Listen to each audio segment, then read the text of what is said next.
Olá, sejam muito bem-vindos ao Jornada da Calma. Eu sou a Helena Galante, companheira de jornada de vocês, e hoje tenho um anúncio para fazer, porque esse episódio vai ser muito diferente e muito especial, porque eu tive a oportunidade de conversar recentemente com o filósofo e cofundador da The School of Life, o Roman Krishnarik. Pois é, o nome dele é meio difícil de falar, mas tudo que ele fala é absolutamente compreensível e maravilhoso, vocês vão ver. Ele nasceu na Austrália, ele tem alguns livros publicados sobre empatia, ele traz uma ideia da gente ser um bom ancestral para as próximas gerações. E no seu novo livro que ele veio ao Brasil para lançar, que se chama História para o Amanhã, ele traz a importância da gente cultivar a nossa esperança. Então, diante de todos os desafios que a gente vive, como a gente pode cultivar a esperança? Foi uma conversa muito inspiradora, toda em inglês, eu um pouco nervosa, claramente, mas eu não poderia deixar de dividir todo esse papo com vocês. A entrevista vai ser publicada também na revista Cláudia, na edição de janeiro, com tradução do meu amigo Julian Serrano, que está aqui com a gente hoje, para poder fazer a tradução dessa conversa também para o Jornada da Calma. Julian, seja muito bem-vindo. Obrigado, Helena. Prazer estar aqui. Vamos lá, então, começando com a primeira pergunta que eu fiz para o Roman. Na primeira vez que a gente conversou, Roman, a gente estava no meio da pandemia em 2020 e você me disse uma frase que nunca saiu da minha cabeça. Minha felicidade está conectada à felicidade da próxima geração. A gente vai falar sobre o seu novo livro, mas eu não posso deixar de perguntar: como está o seu nível de felicidade? O quão feliz você está hoje? I think it so depends on what I decide to expose myself to. Bem, acho que depende das coisas às quais decido me expor. Vou te dar um exemplo. Há alguns meses assisti um TED Talk de um cientista do sistema terrestre chamado Johan Rockström. Ele é um cientista planetário muito renomado e a palestra era sobre os últimos dados relacionados aos limites planetários, como emissões de carbono, perda da biodiversidade, acidificação de oceanos e sobre se ultrapassamos os pontos de inflexão. O que ele mostrou foi que tudo está muito pior do que poderíamos imaginar. Lembro que ao assistir eu fiquei meio abalado. Normalmente, eu enviaria algo assim para os meus filhos. Eles têm 16 anos e se interessam muito pelo mundo. Mas eu achei tão chocante que não consegui compartilhar com eles. Isso me fez refletir profundamente sobre o futuro do planeta e as próximas gerações. Nesse nível, acho que podemos nos expor a certas coisas que tornam impossível pensar que tudo vai ficar bem. Isso seria a maior forma de autoengano. Pensamos, talvez eu dirija menos, coma menos carne, cruze os dedos e isso ajude o mundo. Mas não acredito nisso. Estamos numa era em que precisamos de ações coletivas. Precisamos enviar mensagens em massa, seja por meio de um cientista, jornalista ou de alguém que inicia um movimento social. O ponto é o nós, não o eu. Eu acho que a jornada para a calma é uma viagem coletiva. Estamos numa era de turbulência, mudança climática, inteligência artificial, desigualdades crescentes, migração, ameaças à democracia. Operamos no posto de calma. Então, a questão é como nos movemos em direção a um maior senso de estabilidade, onde possamos viver nossas vidas, nos apaixonar, criar filhos ou seguir nossa criatividade. Não acho que possamos fazer isso sem tentar abordar a ausência de calma, a turbulência. O que você acha? Eu acho que tem um senso de urgência de que a gente precisa agir rapidamente. Mas se a gente não estiver centrado, eu acho impossível a gente conseguir fazer isso. E hoje em dia a gente está muito autocentrado. Eu acho que é só eu comigo mesma. Mas não funciona assim. A ação coletiva precisa acontecer agora, né? Sim, eu concordo. Acho que é urgente. Mas, ao mesmo tempo, a maneira como agimos coletivamente precisa fomentar conexão e comunidade. Precisa fazer parte da nossa realização. Recentemente, eu fui a um protesto ambiental organizado pelo Extinction Rebellion, um grupo radical no Reino Unido, junto com a minha filha de 16 anos. O tema era sobre como melhorar a democracia para enfrentar a crise climática. Nos reunimos perto do Castelo de Windsor, estávamos cercados por policiais, mas o que fizemos foi fazer um piquenique. Sentamos em pequenos grupos de 6 pessoas, recebemos cartões com informações sobre democracia, sobre modelos que temos hoje, modelos da Grécia Antiga, etc., e discutimos possíveis reformas. Foi uma ação radical, mas também bonita. Saímos de lá nos sentindo bem, parte de algo maior. Esse é o ponto. A ação coletiva precisa fazer as pessoas se sentirem bem. E sobre os 10 desafios que você mencionou no livro, como você escolheu os critérios para definir quais eram os desafios mais importantes do nosso tempo? Para começar a escrever um livro como esse, eu comecei pelo presente. Quais são os grandes riscos enfrentados pela humanidade neste século? Eu li muito sobre o colapso de civilizações e riscos globais e escolhi os que me pareceram mais relevantes. Claro, poderia ter escrito 7 ou 12, mas encontrei os 10 que fizeram sentido. Depois, eu procurei na história exemplos positivos de quando agimos coletivamente para criar mudanças. Descobri muito mais exemplos do que imaginava. Jornalista, eu fico sempre preocupada em como a gente pode confiar nas fontes para saber o que é verdade ou não. E quando a gente está estudando história, a verdade é que a gente não estava lá. Como pesquisador, o que você sugere? Como podemos confiar ou não numa fonte? A questão das fontes é fundamental, especialmente hoje em dia, com a desinformação e inteligência artificial. Meu maior medo em relação à IA é o colapso da realidade. Sem confiança, nossas instituições se desintegram. Você pode falar um pouco mais sobre a conexão entre imaginação e história que você constrói no livro? A história mostra que não precisamos ser como somos hoje.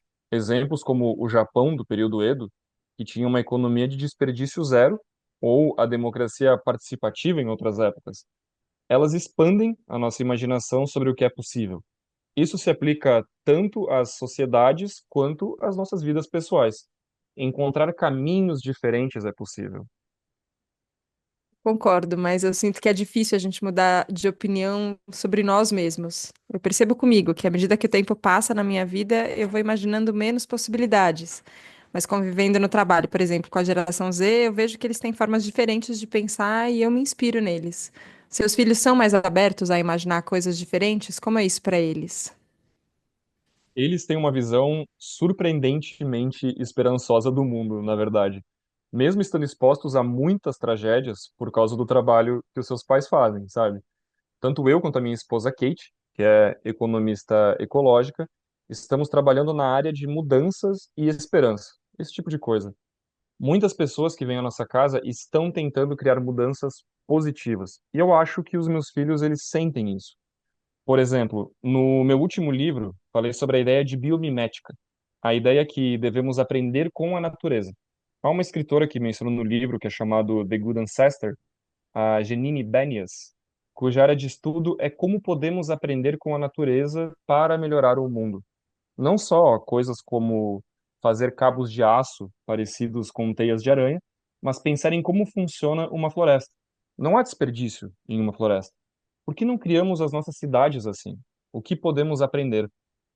A minha filha está obcecada com biomimética porque conheceu Janine quando ela veio à nossa casa. É um privilégio, claro, mas agora minha filha está realmente interessada em entender como funcionam os sistemas de raízes das árvores e sua cooperação sobre o solo. Ela se anima muito com ideias como a rede de micélio. Ela fica, não é incrível? Uma árvore que pode ser atacada por insetos ou fungos e as outras árvores enviam nutrientes para protegê-la. Essas coisas a fascinam.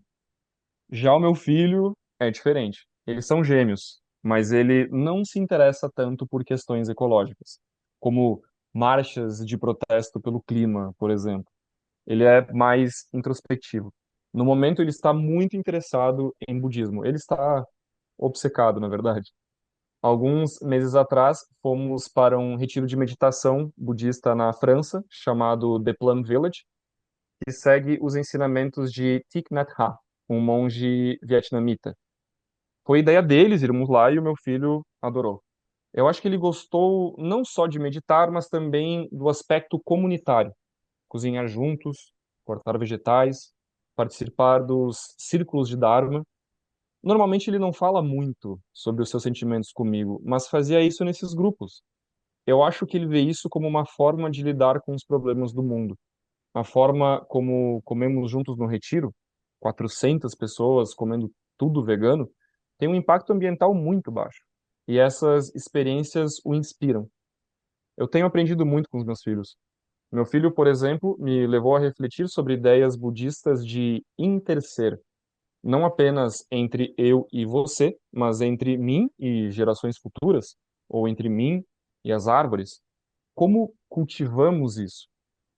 Para lidar com a turbulência do mundo, precisamos nutrir essa ideia de interser. Recentemente eu ouvi uma ideia interessante, intertornar-se. É como interser, mas em processo, uma ação em andamento. Precisamos criar uma cultura de intertornar-se. É uma ideia bonita, mas eu ainda estou pensando no que ela realmente significa. É linda mesmo. No final do livro, você menciona 5 razões excelentes para a gente ter esperança de uma forma radical. Alguma dessas 5 é a sua favorita? Algo com o qual você se sente mais conectado? Ou as 5 são igualmente importantes para você? Sim, eu acho que eu sou particularmente apegado a uma delas, que é a ideia de o nós prevalecer sobre o eu. Eu acho que isso é uma das coisas mais importantes, conseguirmos nos conectar além do ego, de alguma forma. Porque para mim, isso parece ser o fundamento essencial que precisamos para a sobrevivência e prosperidade da nossa espécie. A necessidade de nos conectarmos além de nós mesmos. Isso está relacionado com a ideia de ser, que na verdade se transforma em tornar-se. Então, voltando à sua pergunta, em certo sentido, claro, todas as 5 razões para ter esperança são importantes para mim, mas há algo muito fundamental nesse conceito profundo de ser. E talvez seja aí que o termo tornar-se realmente faz sentido, porque, pelo menos para mim, ele implica um processo, uma mudança, uma ação. É sobre esperança, que em inglês falamos hope.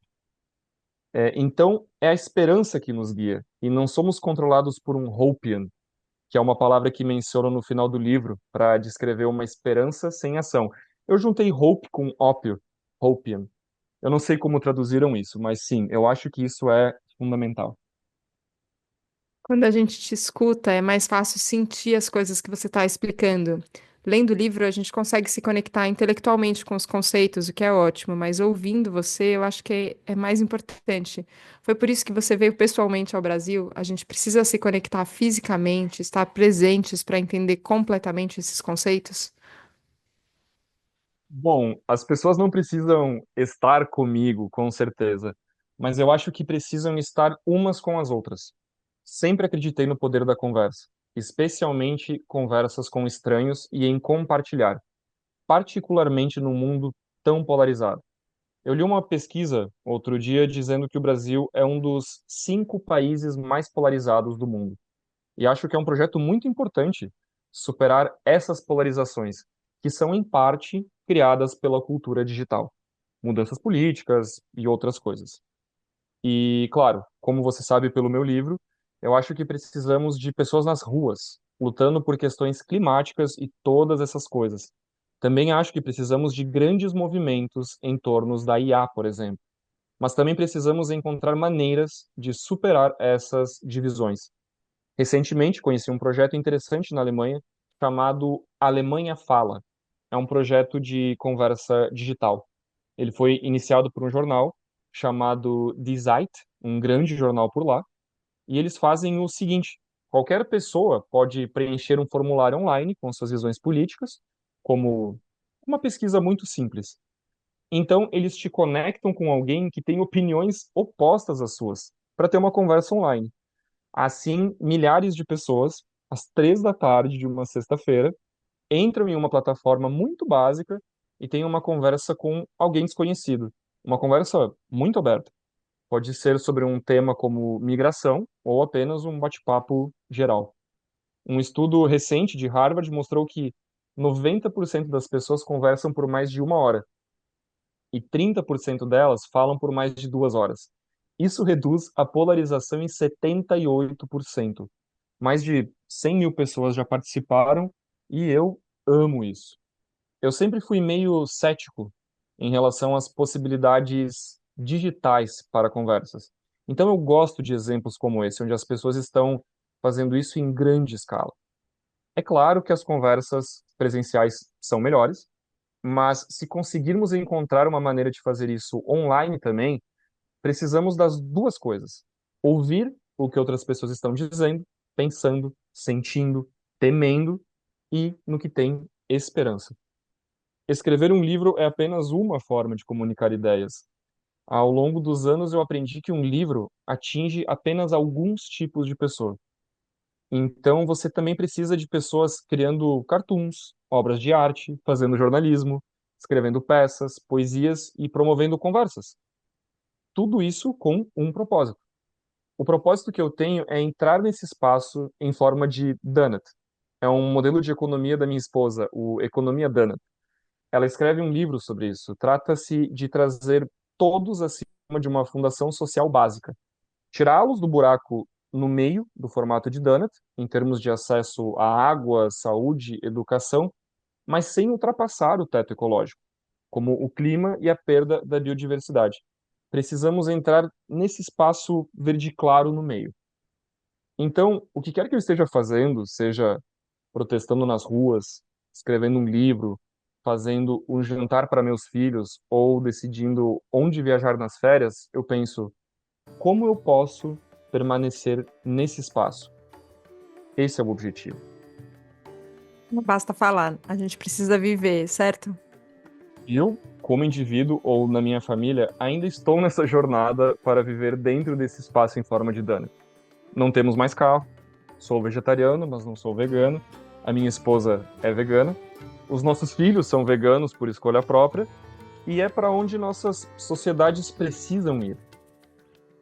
Como a gente pode finalmente caminhar nessa direção, Roman?